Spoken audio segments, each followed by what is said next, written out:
Hi friends, welcome to Crack Reddy. We are back with yet another very important lecture from your November current affair. This is last in the series for the November, and we bring out to you the most important current affair for the phase 2 examination of RBI, NABARD, and SEBI.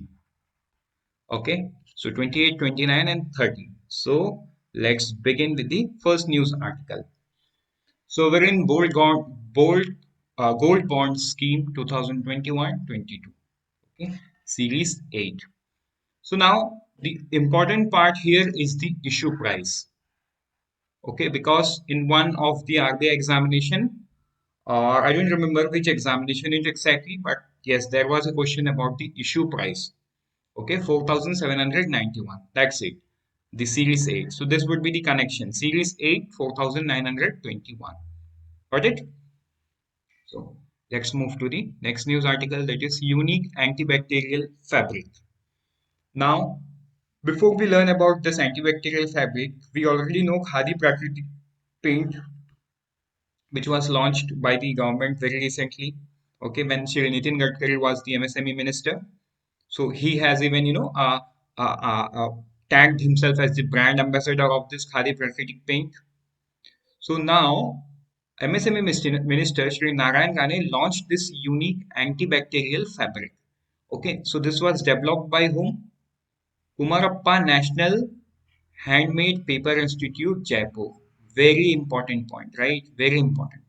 Under KVIC.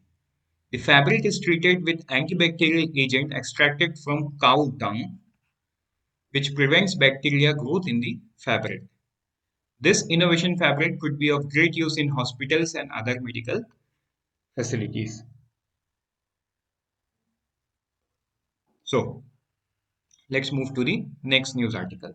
Niti Aayog's multidimensional poverty index. So this is very important news. You will have to, watch it, take a screenshot, but try to remember each and every point because no point in this slide is less important than the other one. Okay, every point important has been highlighted and put for you here. So what Niti Aayog did was, so Niti Aayog has made the baseline as this report, National Health Family Survey NFHS 5, which was the report which was released very recently, the last week.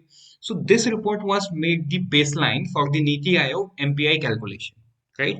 And whatever the Niti Aayog has done to calculate this MPI is globally expected accepted measures. Okay, so this was done by Oxford Poverty Human Development Initiative and UNDP. So who releases the multidimensional poverty index for the global for all the for the world? These two organizations, right? So Niti Aayog did the same methods of calculation what this organization does to calculate the India's MPI based on National Health Family Survey data. Got it? So what Niti Aayog identified that the MPI identifies 25.01% of the population are multidimensionally poor. Now, what is multidimensionally poor? So if you remember, there were uh, three indicators for MPI calculation, right? That we will see in the next slide.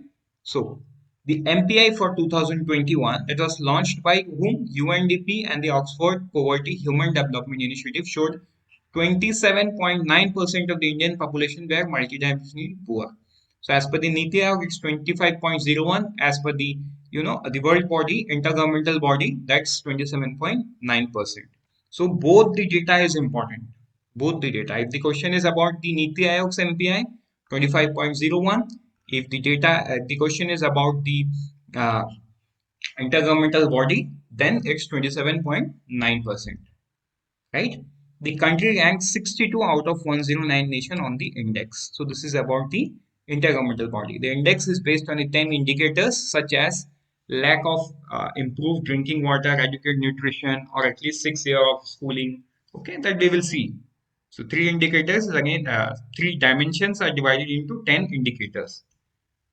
Now, the Niti Aayog will come up with another MPI once the NFHS give its full report. 5 6 months later for 2019-20, right? So this is just based on the fact sheet that Niti Aayog, that NFHS survey has given up. Okay, and what is as per the report? So these are the very important points, and uh, try to take a screenshot of it. So Bihar, Jharkhand, Uttar Pradesh has emerged as the poorest state in India, according to the report.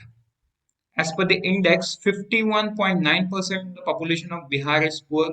You see, irrespective of having the maximum number of IAS and IPS, means the bureaucrat from the Bihar, still 51.91% of the population is, poor. Followed by 42.6% in Jharkhand, 37.979% in UP. While Madhya Pradesh, 36.65% has been placed fourth in the index, and Meghalaya 32.67 in the fifth spot. Okay, so what is the status of Kerala? Only 0.71%. So this is very, very good. Goa 3.76%. See, Kerala is also, you say tourism bound economy, and even Goa is the same. Still, you see the variation is huge, almost 3% variation. Sikkim 3.82, Tamil Nadu 4.89, Punjab 5.59% have registered the lowest poverty across India at the bottom of the index. Right? So everyone else is in the middle. The report said India's MPI has three equally weighted dimensions. What? Health, education, and standard of living. So this is again divided into 12 indicators. So there it was 10, but here it's 12, which is represented by 12 indicators, namely nutrition, child adolescent mortality, antenatal care, years of schooling, school attendance, cooking fuel, sanitization, drinking water, electricity, housing, assets, and bank account. So this were the 12 indicators that was taken into the account for calculating India's MPI based on the three dimensions of health, education, and standard of living. So let's move forward and let us see. So this are the, this is a chart where you can see the value. So Bihar is 51.9% with the maximum. Kerala at 0.7% with the minimum. Okay. So, so these are the 12 indicators for the whole population. Let's move forward. Bank of Baroda raises rupees 1997 crore. So the Bank of Baroda has raised rupees 1997 crore by issuing Basel III compliant bonds. Right? This is the only thing that is important. Rest, you should already know about what is Basel III norms, but or Basel III. So if you do not know, please do let us know in the comment section. We will come out with a video. This is very important for the RBI examination and SAB as well. So MSDE launches pilot project. Now, what is this pilot project? This pilot project is about this skill development, and Ministry of Skill Development, Entrepreneurship, and Ministry of Electronics and IT. So these two ministry together launched two projects. Number one, revival of Namda Craft of Kashmir as a special pilot project under Pradhan Mantri Kaushal Vikas Yojana 3.2, and upskilling of artisan and weavers of Kashmir under recognition of prior learning, okay, component of PMKVY. So that much detail is not required, but you should know that this pilot project is you know, uh, related to Namda Craft of Kashmir and their upskilling, right? So what is the objective of this scheme? The objective, see, whenever this kind of a scheme launches, it's because of capacity building. That's it. The traditional Namda craft of Kashmir and upskill the local weavers and artisans to enhance their productivity through RPL assessment and certification. Right? So maybe this craft is very popular among the other section of India. So that's why the production is being upped through upskilling. Because how this production can be upped when more number of people know how to weave that. Okay, maybe by hand, and maybe by using technology. So that is altogether a different thing. But capacity building means that people should have a skill or they should know how to do that. Okay, so this project will benefit 2,250 people of 30 Namda clusters from 6 districts of Kashmir, which are they? Srinagar, Baramulla, Gangerbal, Bandipora, Budgam, Anantnag. Okay, so a similar project will also be launched in the next month in Nagaland, right? So let's move forward with the next news article. Business Blaster Program. Okay, so this was launched by the Delhi government, and this is a kind of TV show for class 11th and 12th to help attract large investment for promoting their startup built using rupees 2000 seed money.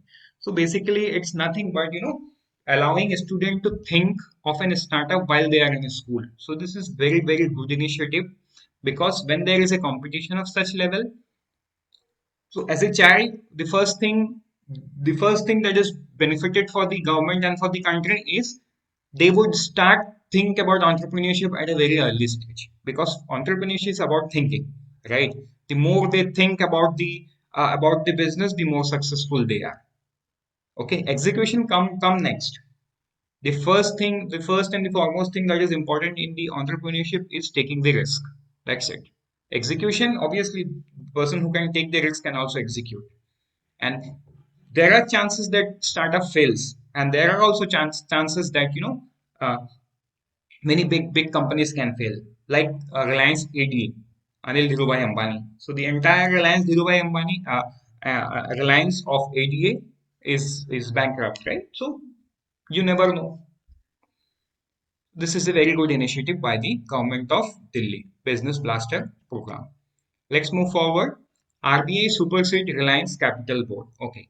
So just now we have given an example of Reliance, and now we see the news related to the same company.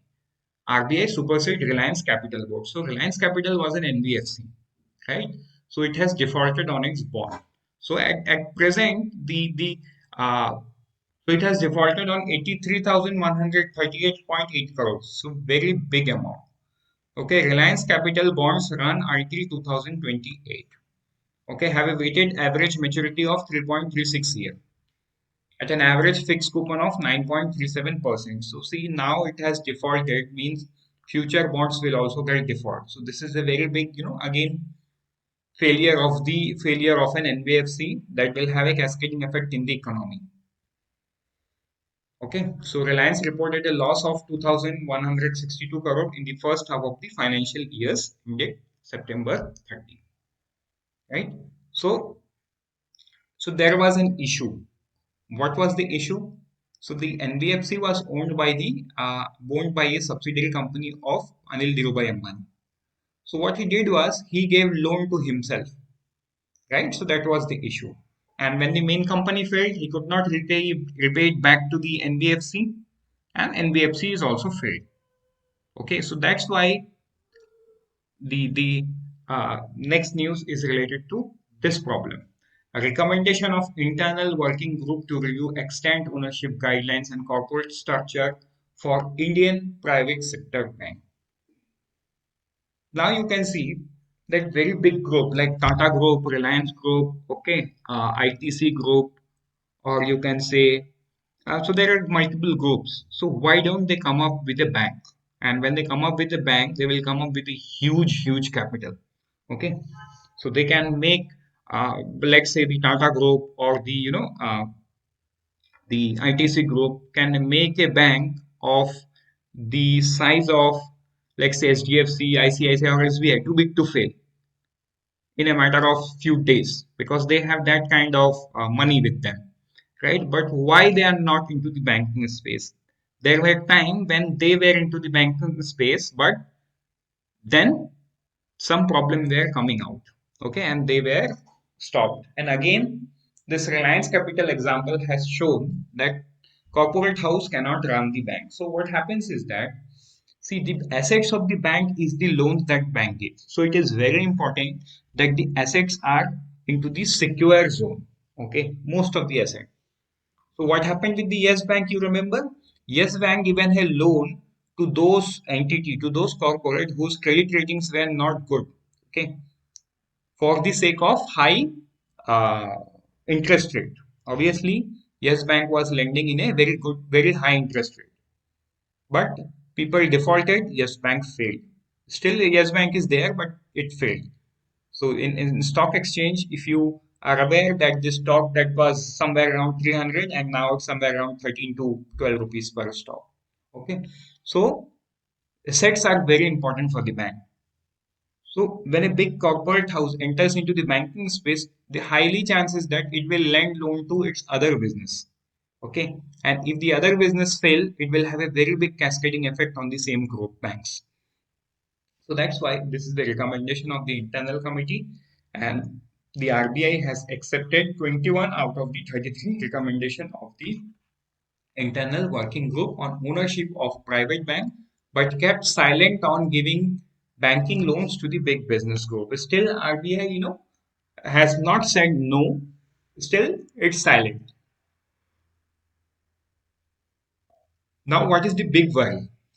So again, I have discussed the big worry is in the favor of allowing corporate presence in the banking sector is that they can bring in capital, business experience, and managerial competence.